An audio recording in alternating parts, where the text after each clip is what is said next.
Hello and welcome to the program. My name is Marie Yambo. Our social media handles at Marie Yambo and at KBC Channel 1 on Twitter, KBC Channel 1 TV on Facebook. Thank you for joining us this evening. Now, autism, also referred to as Autism Spectrum Disorder, is a developmental disability caused by differences in the brain. Now, about 1 in 100 children has autism, according to the World Health Organization. The range and severity of symptoms can vary widely. Common symptoms include difficulty with communication, difficulty with social interactions, obsessive interest, and repetitive behaviors. Now, today we host Sarah Bosibori, who has a mild form of autism spectrum disorder. She's a community influencer at an online platform called Enable Me Kenya. She's also involved in a number of initiatives aimed at not only creating awareness about autism, but also supporting communities. Thank you so much, Sarah, for joining us in the program today. So first things first, just as we've already mentioned that there's a wide range of symptoms and severity when it comes to autism, and you have a mild form of autism. So just make us understand, what does that really mean? Like, what kind of symptoms do you experience? For me, because I'm on the mild spectrum, I have anxiety. I have a learning difficulty, which is dyscalculia. Dyscalculia is the difficulties of arithmetics or anything to do with just maths or simple maths. I also am hyperactive sometimes. And yeah. So when you say you're hyperactive, what does that really mean? I get really hyper. There's some things that I can drink, like soda probably. I get a bit hyper because of some foods. Yeah. But on the mild side, because I understand through experience, and also a medical term is that there's levels of severity. I'm just on the mild spectrum, but I also face some of the traits that come with autism. Yeah. You know, in most cases when people talk about autism, they think about a physical disability, but right now, looking at you, nobody would really know that you have any form of disability, and that is why it is called an invisible disability. So is that like, can I say, a misunderstanding from people who think like when somebody has autism, then they have something needs to show that they have autism? Yeah, I think, I don't know, probably it's society or like how we grew up knowing this type of disability is supposed to be like seen, like how a person can be blind, or someone can be, let's say, physically challenged, or like a neurological condition like which is visible, Down syndrome. Yes. Down syndrome, most of the individuals look almost the same. And the difference, what can be seen is the separation of the eyes. That's, I think, that can be shown as like a disability now. You can see the disability rather than autism, where it can be seen, but it depends on the severity of the condition. Yeah. And it comes, I mean, the symptoms is what, can I say, you'll be able to tell whether somebody has autism or not. And we come to now the diagnosis of it. When were you diagnosed, and what was some of the symptoms, or what is it that was showing such that at the end of the day you had to be diagnosed with autism? Okay, the way my mom had told me, I think I was younger than 6. I had missed some milestones. Probably I walked late or something, but it was more pronounced when I started school. Not knowing how to read and write is the first sign that led to now, Sarah must be having a difficulty. Yeah. How was that process? You know, when you say about difficulty, not able to read, I mean, probably you talk about a child 6 years, just began school. So what are some of those learning difficulties that, you know, would actually, can I say, put someone at that, you know, juncture where now we are actually saying they have autism? Like, were they just simple, you know, words that you could not read, or? Yeah, because these activities were given, I think, for reading, like you're given a storybook and you start to read. Now the teachers came to know that Sarah delays on reading like a full sentence, or probably writing her name is a difficulty for her. Even my handwriting was quite like, not organized? Yeah, it was not organized, Yeah. and it was not as neat as how now my peers had. Okay. Yeah. So for you, it was more about the learning abilities that now show that there's a problem. But otherwise, at home, did you have speech delays and all that? Because those are some of the symptoms that children with autism normally show up. Speech a bit, but what I can really remember as a child, because before I had my therapy in school, I wasn't really aware of the difficulties I had, but I was told, yeah, I was a slow learner. And that brings me to the fact that you had to change schools after you were diagnosed. But then how did that make you feel? Because you were coming from a school where everything was normal, and then all of a sudden you're told, by the way, you're special. We need to take you to a special school. How did that make you feel, and how did you fit in? The transitioning from a mainstream school to a special school was different. For me, I felt at ease because I felt like now I've gone to a community at least where I am among like people like myself. So I wasn't so stigmatized there, basically. We're like more of the same people. Yeah, like you found that you were not the only one who had a form of disability. Yeah. And I'm not even so sure whether we should be calling it a disability, because it's an ability in a different way, according to me. So I do not know whether calling it a disability is really the right word, because listening to you, you are actually good in so many other areas, except for the, can I say, mainstream areas that people would expect a child to perform in terms of academics and all that. So you were able to find that the other people who also have some form of shortcomings, and that in itself reduced the, can I say, stigma and all that. But do you find, like now in your adult life, you went through school, do you still find it difficult to interaction with people, or people don't understand you in one way or another because of your condition? I can say it's a 50-50, because yes, I have the condition, but I'm also human, and I understand that person is human as I am. So I try and introduce probably my condition to them and tell them this and that about being autistic, and not like blame them totally, because we're all learning, we're all human beings. Yeah. Okay. Let's talk about your community work. You also have foundations that you work with. Probably could tell us, there's the Enable Me Kenya platform. What is it all about? Enable Me Kenya is an online platform where we just share information about various things like disability related topics.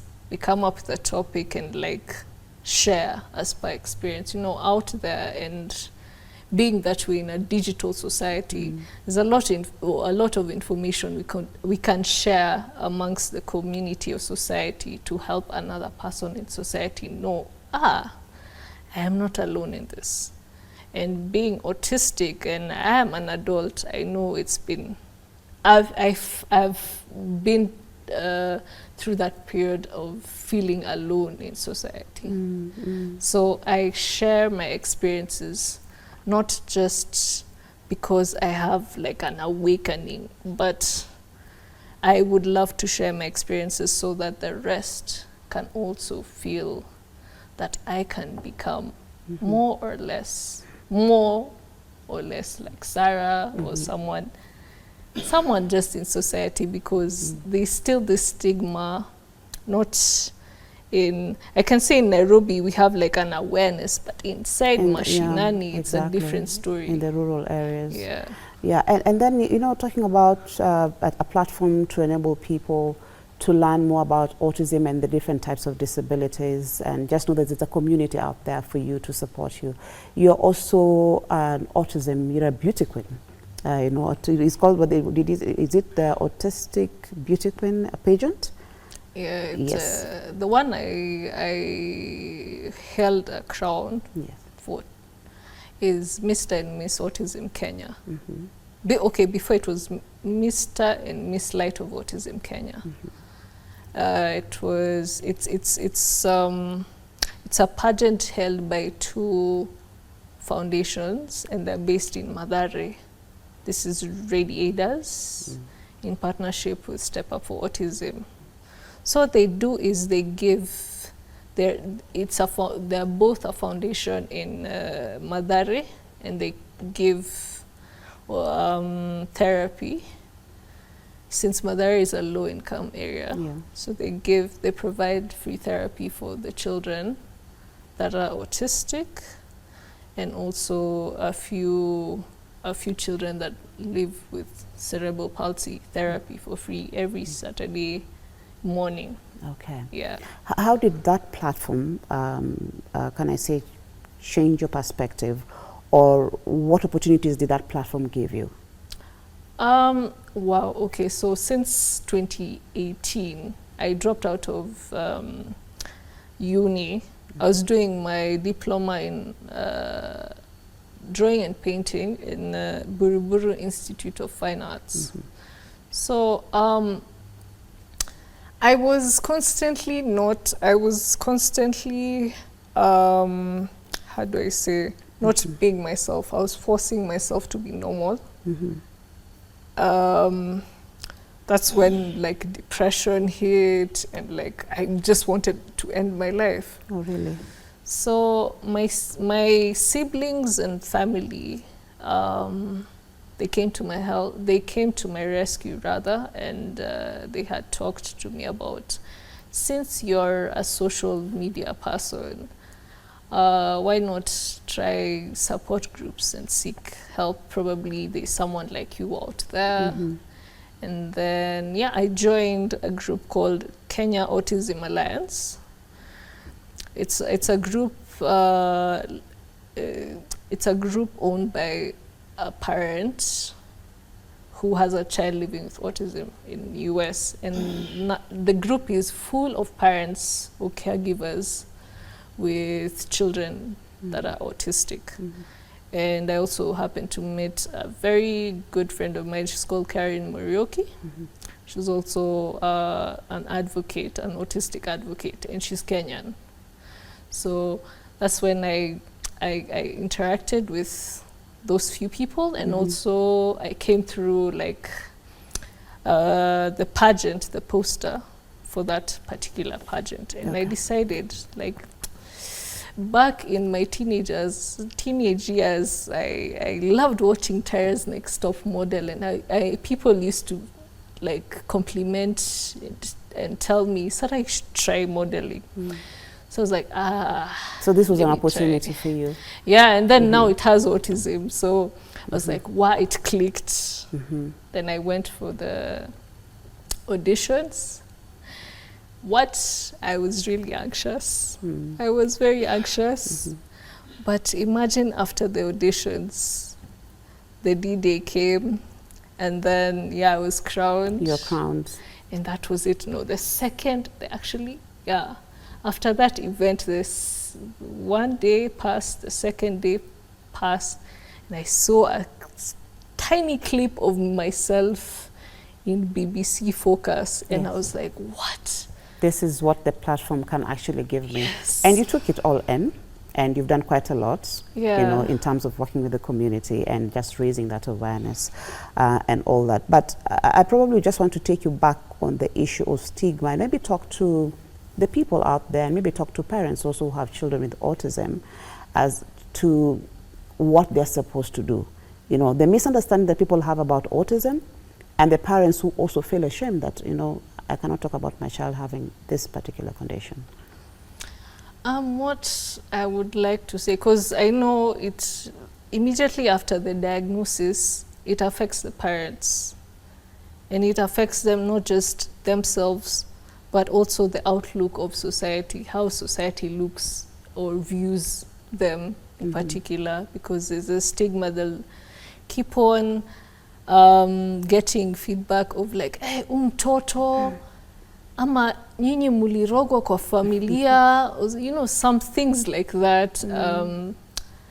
I normally think it's just a lot of noise because we're in we're in the 21st century, and there's so many things that is out there. There's so many awareness about autism and stuff like that. They even portrayed in movies and series, and I'm just I would just like to tell the parent that it's okay to ask, it's okay not to be okay, but also just keep on providing the support, and when there is help, or if you need help, there's always a place where you are accepted, or there's a community that's always there and is waiting for you to come and seek the knowledge.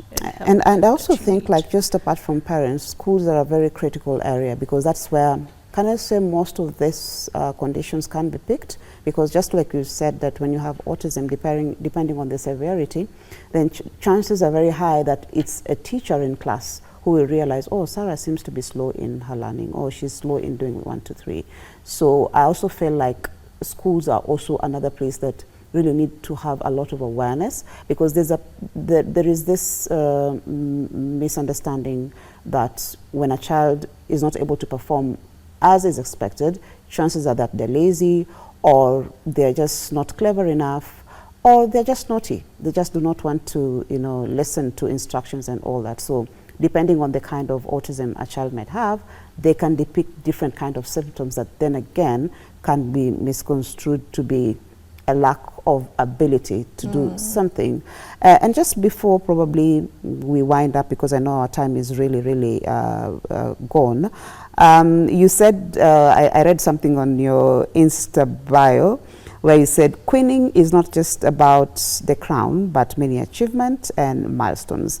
So do you feel like you've achieved, and what have you achieved, and what do you see yourself doing in the years to come, in as far as this particular community when it comes to autism is concerned? I can say I've achieved a whole lot than I've thought I would achieve, and that's because of just being humble. And I know there's a lot of beauty queening happening, like there's so many pageants, but when it comes to this one, it's close to my heart, because I'm autistic, and I carried it, I can say, as well as I did. But with the particular, just interacting with the community, and seeing other people, just parents sharing their stories, and also the children that I've interacted with, and seeing their progress after therapy, it just has a fulfilling, kind of powerful effect that comes after it. And I'm always telling those two particular foundations that I represented that still my family, we still talk. And even after being a beauty queen, I became a judge this year. Oh, wow. On the same pageant. So it's it's opened so many doors. It's actually a very emotional experience because I never thought I would you'd do come this far. such. Yes. And I remember you also told me that you actually have a background in ICT. So that means autism does not mean gloom and doom. It means that just knowing how to manage it, understanding it, and you'll be able to direct your child, or at least direct your life in a positive way. So we've talked about the difficulties, the challenges, the stigma. I remember you said one of your friends one time told you, like, you're just trying to use your condition as an excuse. I mean, how does that make somebody feel? I mean, it's painful because it's not you that brought the condition. You grew up just knowing that you have this, you're different in society, and all you have to do is just embrace it. Embracing it is the hard part, but just knowing and becoming a human being that wants to change for the better is what gives a person that drive to move on, because it gets hard. Maybe we need to have a different definition of what normal is, because I feel like, yes, there's the severity of autism and all that, mild, you know, to the very severe and all that, but I also feel like we put ourselves in this box, like this is the normal way of people behaving and handling. But I feel like talking to you and learning more about autism, there is a lot of positivity, you know, in it. You live a normal life, have normal relationships, as long as people are able to be out there and learn and accept it themselves, you know. And like you said, acceptance is the most challenging part. But for me, I think acceptance is, I'm just different, but not in a negative way, in a positive way, because then I can become good in so many other. So probably your parting shot, that is your camera. What would you want people to take home in as far as autism is concerned? Okay, I'd like to say that autism is like basically,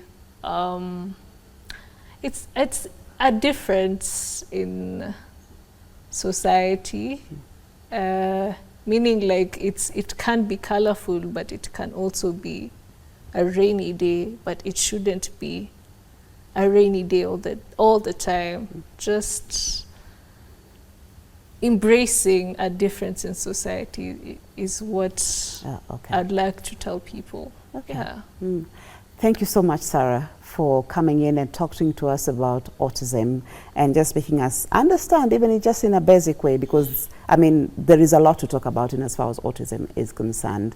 The different severities, what people are attracted to, the sensitivity when it comes to their emotions. We were not able to touch on that, but I hope to have you next time, where we'll be now delving into more details in as far as autism is concerned. Thank you so much also back at home for joining us in the program, learning more about what autism is all about. It is not doom and gloom. It means that you're just different in you're just able in a different way, if I may put it that way. So thank you so much for taking the time to be with us. We hope that you learned quite a bit in as far as autism is concerned. I hope to see you again next week. My name is Marie Yambo.